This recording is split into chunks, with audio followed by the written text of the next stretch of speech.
A bug tried to burrow into the boy's brain but was blocked by his headphones. So, the bug found the position of his nostril. Just as it was about to crawl in, the boy suddenly woke up from the pain and sneezed, flinging the bug away. The boy noticed the bug, quickly grabbed a book, and got into a defensive posture. While he was searching for the bug, it unexpectedly jumped up from behind him and burrowed straight into his palm. Watching the bug burrow deeper and deeper, the boy realized something was wrong and immediately wrapped his arm with his headphones to stop it from moving forward. It wasn't until his arm turned red and swollen from the tight binding that his parents, hearing the commotion in his room, came to check what was happening. The boy was struggling and saying that a bug had burrowed into his arm, but his father thought he was talking in his sleep, for when he examined the boy's arm, he found no trace of the so-called wound or bug at all. This made the boy start to doubt himself. Maybe it had all been a hallucination. However, more unusual things began to happen. His right hand kept moving uncontrollably, and it even offended a classmate. The boy was troubled by his right hand. Suddenly, a car came speeding along, and a running girl didn't notice the danger. The boy rushed forward to stop it, and surprisingly, his right hand held the car back. When he looked at his right hand again,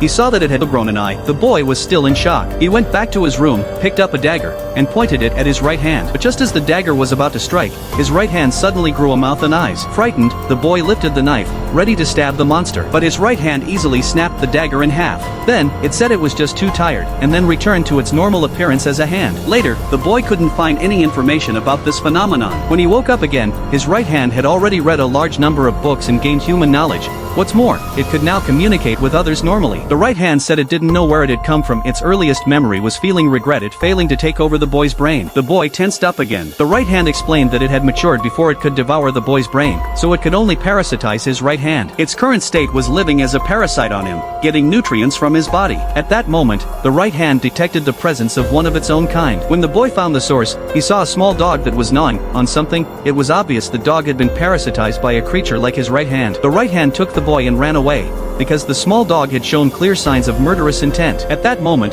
the dog actually grew a pair of wings and flew toward the boy. To keep the boy safe, the right hand stabbed at the dog in the air and tore out its heart. The parasite died as a result. The boy felt no trace of emotion from his right hand, even though they were of the same kind.